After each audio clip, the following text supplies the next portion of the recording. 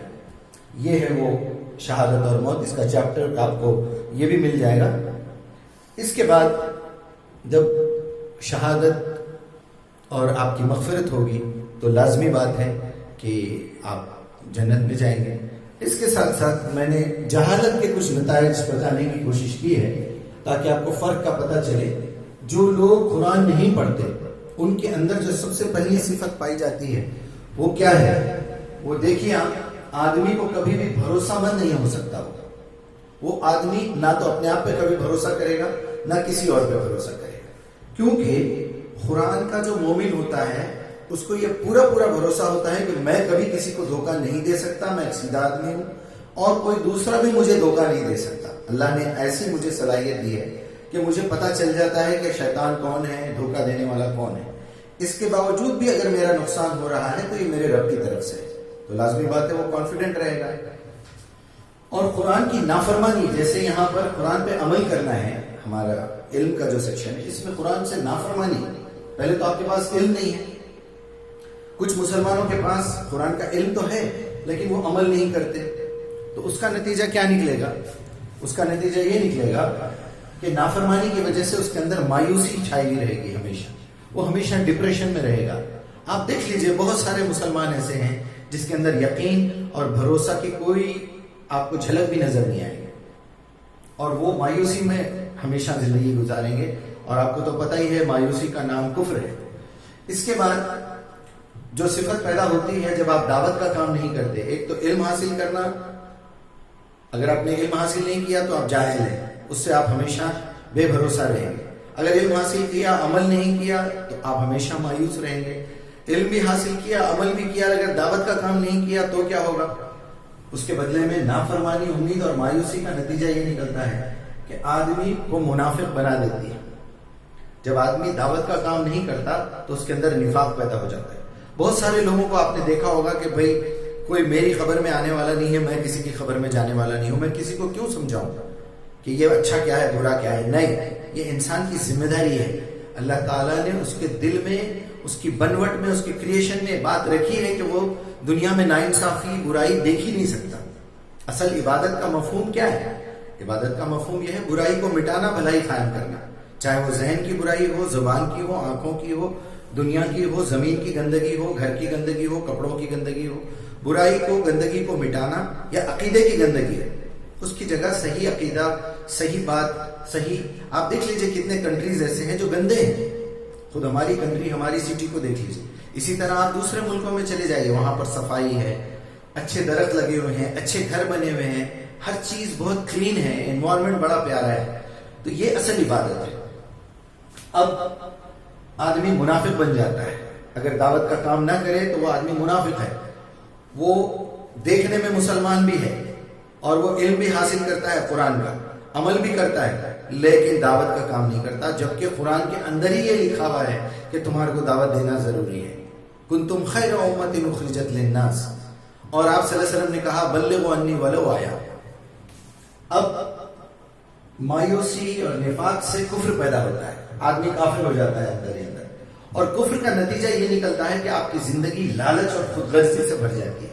آپ دیکھ لیجیے ایسے لوگ ہمیشہ آپ کو لالچی ملیں گے، بڑی بڑی داڑیاں اور ان کے بڑے بڑے صدقات اور ان کی بڑی بڑی کارستانیاں آپ کو نظر آتی ہیں، چہرہ بھی جو ہے بڑا منور ہے اور لگتا ہے کہ بھائی ہر سال حج کر رہے ہیں، ہر سال عمرے کر رہے ہیں، لیکن آپ دیکھ لیجئے وہ پکے لالچی اور پیسے کے معاملے میں آخری درجے کے گرے ہوئے لوگ ہوں گے، کیونکہ یہ قرآن سے جہالت کا اور اس پہ عمل نہیں کرنے، نافرمانی کرنے کا لازمی نتیجہ ہے کہ آدمی خود غرض بن جاتا ہے۔